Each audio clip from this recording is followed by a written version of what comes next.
This channel does not promote any violent, harmful, or illegal activities. All content provided by this channel is meant for an educational purpose only. UEN Jaipur is a perfect target for prospective students aspiring for good jobs, good education with future-ready skills. হরিদেবপুরে তরুণীকে গণধর্ষণের অভিযোগ, জন্মদিনের পার্টিতে তরুণীকে গণধর্ষণের অভিযোগ। হরিদেবপুর থানায় অভিযোগ দায়ের হয়েছে। সুশোভন আমাদের প্রতিনিধি আমাদের সঙ্গে রয়েছে। সুশোভনের থেকে বিষয়টা জানার চেষ্টা করব। সুশোভন, ঠিক কি অভিযোগ সামনে এসেছে? 20 বছরের এক তরুণী, তার সঙ্গে তার প্রাক্তন প্রেমিক তিনি কথা বলার চেষ্টা করে শুক্রবার, এবং যেটা অভিযোগ যে হরিদেবপুর থানা এলাকায় মূলত তাকে বলা হয় যে তার একটি বন্ধু রয়েছে এবং তার জন্মদিন রয়েছে, পার্টি রয়েছে রিজেন্ট পার্ক থানা এলাকায়, এবং তারপর তাকে বাইক করে রিজেন্ট পার্ক থানা এলাকায় নিয়ে যাওয়া হয় এবং সেখানে জন্মদিন হয়ে যাওয়ার পর সেই পার্টির পরেই মূলত গণধর্ষণ করা হয়, এমনটাই অভিযোগ। এবং ইতিমধ্যে কিন্তু অভিযোগ দায়ের হয়েছে হরিদেবপুর থানায়। পুলিশ পুরো বিষয়টা তদন্ত করছে, যদিও অভিযুক্তরা এখনো পলাতক এবং পারিপার্শ্বিক তথ্য প্রমাণ পুলিশ কিন্তু ইতিমধ্যেই পুরো বিষয়টা দেখে সবকিছু তদন্ত করছে, এবং ইতিমধ্যেই কিন্তু যে স্টেটমেন্ট, যে অভিযোগকারীর যে স্টেটমেন্ট, সেটাও রেকর্ড করা হয়েছে। বেশ, সুশোভন তুমি নজর রাখো। আরো একবার আপনাদেরকে জানিয়ে রাখি, হরিদেবপুর থানায় ইতিমধ্যে অভিযোগ দায়ের হয়েছে।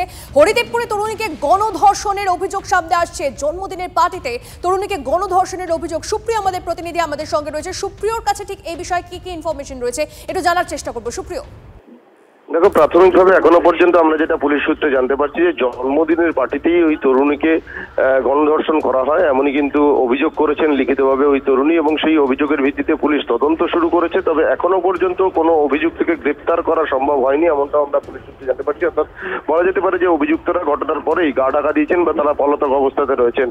তবে ইতিমধ্যেই যে সমস্ত পারিপার্শ্বিক তথ্য প্রমাণ বা নির্যাতিতা তরুণী তার যে অভিযোগ, সেই অভিযোগের ভিত্তিতে পুলিশ গোটা ঘটনার তদন্তে নেমেছে এবং অভিযুক্তদের খোঁজে তল্লাশি চালানো হচ্ছে। এবং জন্মদিনের পার্টিতেই, অর্থাৎ যে সেই জায়গা থেকে যেটা প্রাথমিকভাবে তদন্তকারীরা যেটা জানতে পারছেন যে এই নির্যাতিতা তরুণী এবং যাদের বিরুদ্ধে অভিযোগ তারা কিন্তু একে অপরের পূর্ব পরিচিত, এবং সেই জায়গা থেকেই এই ঘটনা।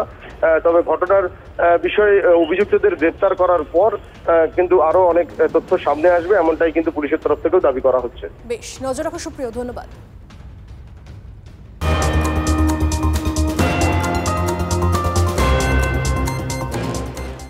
এবার বর্ধমানের দিকে নজর রাখতে হচ্ছে। বর্ধমান শহরেও তরুণীকে ধর্ষণের চেষ্টার অভিযোগ। গ্রেপ্তার 3, ধৃতরা সক্রিয় তৃণমূল কর্মী বলে খবর। কথা বলবো আমাদের প্রতিনিধি মনোতোষ আমাদের সঙ্গে রয়েছে। মনোতোষ, কথা বলবো মনোতোষের সঙ্গে। তবে তার আগে আরো একবার আপনাদেরকে জানিয়ে রাখি আপনাদেরকে তরুণীকে ধর্ষণের চেষ্টার অভিযোগ। এটা বর্ধমানের ঘটনা। বর্ধমান শহরে তরুণীকে ধর্ষণের চেষ্টার অভিযোগ। গ্রেপ্তার করা হয়েছে এই ঘটনায় ইতিমধ্যে 3 জনকে।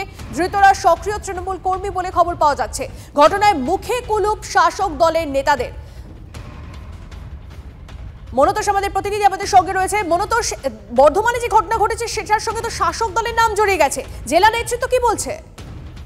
একদমই তাই। দেখো, গোটা বিষয়টি শাসক দলের নাম জড়িয়েছে, কারণ 3 জনই যারা গ্রেপ্তার হয়েছে তারা 3 জনই কিন্তু সক্রিয় তৃণমূল কর্মী, এবং বিভিন্ন তৃণমূল নেতাদের সঙ্গে একাধিক জায়গায় তাদের ছবি, সেই ছবিও কিন্তু ইতিমধ্যেই আমাদের হাতে এসছে। এবং গোটা ঘটনায় কিন্তু যারা তৃণমূল নেতৃত্ব রয়েছে পূর্ব বর্ধমান জেলা, তারা কিন্তু মুখে কুলুর বেঁধেছে। যেহেতু 3 জনের তৃণমূল কর্মীর নাম সামনে এসছে, তারা একটিও বাক্য খরচ করছেন না যে এই ঘটনার সঙ্গে তারা জড়িত আছে কিনা, এবং জড়িত থাকলে তাদের বিরুদ্ধে কোনো ব্যবস্থা নেওয়া হবে কিনা। এই গোটা বিষয়টি কিন্তু তারা এখনো পর্যন্ত কোনো প্রতিক্রিয়া দেননি, এবং আমরা এই বিষয় নিয়ে বেশ কয়েকজন তৃণমূল নেতার সঙ্গে যোগাযোগ করেছিলাম, তারা কিন্তু এই বিষয়ে একটাও বাক্য খরচ করেনি। অর্থাৎ তৃণমূল যে অস্বস্তিতে রয়েছে গোটা ঘটনায়, তারা সেই বিষয়টা কিন্তু পরিষ্কার, এবং গোটা বিষয়টি তারা কিন্তু কোনো রকমই, ক্যামেরা তো অনেক দূরের কথা, তারা এখনো পর্যন্ত একটিও কোনো টাকা খরচ করছে না। বেশ, ধন্যবাদ। আমার প্রচুর অত্যাচার হচ্ছে, আমাকে ঘরে থাকতে কেউ দিচ্ছে না, এমন পথ করেছে আমার সুইসাইড ছাড়া পথ নেই। আমার একদম আমাকে ঘরে থাকতে দিচ্ছে না, এমনই বলছে তোকে থাকতে গেলে আমাদের সাথে। কেমন বিচার, এ কেমন পশ্চিমবাংলা, এ কেমন দেশ? আজ রাক্ষসগুলো ঘুরে বেড়ায়, তাদের উচিত বিচার চাই। এই তৃণমূলের প্রকৃত উন্নয়ন, বাংলা তার নিজের মেয়েকে চায় বলে ক্ষমতায় আসার পর বাংলার মেয়েরা আজকে বাড়িতে সুরক্ষিতভাবে বাস করতে পারছে না।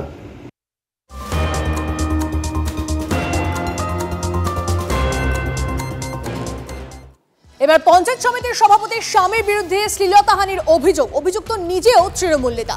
তাকে গ্রেপ্তারের দাবিতে কামারপুকুর মেদিনীপুর ৭ নম্বর রাজ্য সড়ক অবরোধ করে বিক্ষোভ স্থানীয়দের।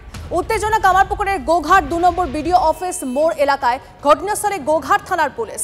এ বিষয়ে মুখ খুলতে চাননি স্থানীয় তৃণমূল নেতৃত্ব। তন্ময় আমাদের প্রতিনিধি আমাদের সঙ্গে রয়েছে। তন্ময়, দেখো গতকাল রাত্রি গোঘাটের কামারপুকুর এলাকায় আরামবাগ মেদিনীপুর ৭ নম্বর রাজ্য সড়কের ওপর কামারপুকুর বিডিও অফিস মোড়ে পথ অবরোধ করে বিক্ষোভ দেখায় স্থানীয়রা। অভিযোগ হচ্ছে পঞ্চায়েত সমিতি অর্থাৎ গোঘাট ২ নম্বর পঞ্চায়েত সমিতির যে সভাপতি আছে তার স্বামীর বিরুদ্ধে অভিযোগ। তার স্বামী শ্লীলতাহানি করেছেন এবং টোটোতে যাবার সময় শ্লীলতাহানি করেছেন, এমনটাই অভিযোগকে কেন্দ্র করে এলাকার রণক্ষেত্র হয়ে ওঠে এবং পথ অবরোধ শুরু করে স্থানীয়রা এবং অভিযুক্তকে গ্রেপ্তারের দাবিতে পথ অবরোধ করে পুলিশকে ঘিরে বিক্ষোভ দেখায়। পুলিশ তাদের আশ্বাস করে তাদের গ্রেপ্তার করবে, অভিযুক্তকে গ্রেপ্তার করবে, সেই আশ্বাসের পরই পথ অবরোধ তুলে নেয় স্থানীয়রা। গতকালের পর থেকেই অভিযুক্তকে কিন্তু খুঁজে পাওয়া যায়নি, যদিও এই বিষয়ে তৃণমূল নেতারা মুখে কুলুপ পেটেছে। বেশ, ধন্যবাদ। আমার বৌমা ও প্রেগনেন্ট ছিল, ওর শাওরিও ছিল ওর সাথে। তো বাড়ি ফেরার সময় বিডিও অফিসটার মুখতে পার হয়ে যাওয়ার পরেতে একজন মাতাল পড়ে থাকে। সে মাতালটা হচ্ছে আমাদের এই পঞ্চায়েত অঞ্চল সভাপতির স্বামী। অঞ্চল সভাপতির স্বামী নাম কি? মনির, শেখ মনির।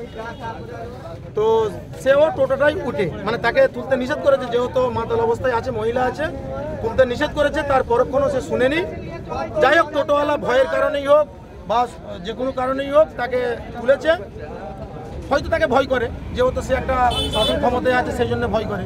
কিন্তু তোলার পরে কিছুটা যাওয়ার পরে সে তার গায়েতে হাত দিয়েছে। দেওয়ার পরেতে আমার যে বাড়ির যে বড় বৌদি, সে তাকে বাধা দিতে গেছে যে তুমি আমার গায়ে হাত দিলে কেন। তখন সে গালাগালি করছে, এত অশ্লীল ভাষা ছুটাচ্ছে যে আমি গায়ে হাত দিয়েছি, বেশ করেছি, যা খুশি করবে, করার যা চলে যাও, আমি অঞ্চল সভাপতি স্বামী, আমার কিছুই করতে পারবি না। তাকে তুই তাকারি করে উল্টো পাল্টা ভাষা বলেছে। দেওয়ার পরে বেশ কিছুক্ষণ চলে গেছে, তখন তারা চুপচাপ যাওয়ার সময় আবার পুলিশকেও বলেছি, আর বিচার নাও যদি করে আমরা করবো আর বিচার। কতক্ষণ পথ অবরোধ হলো? হয়েছে প্রায় মিনিট ২০ হয়েছে। যে করেছে তার নাম কি? শেখ মনির হোসেন। কোন পঞ্চায়েতের বা কোন জায়গার কি? কোন দলের? গোঘাট ২ নম্বর পঞ্চায়েত সমিতি। কোন দলের? সভাপতি বোন। আপনার কি হয় যাকে ইয়ে করা হয়েছে তার নাম? আমার মা।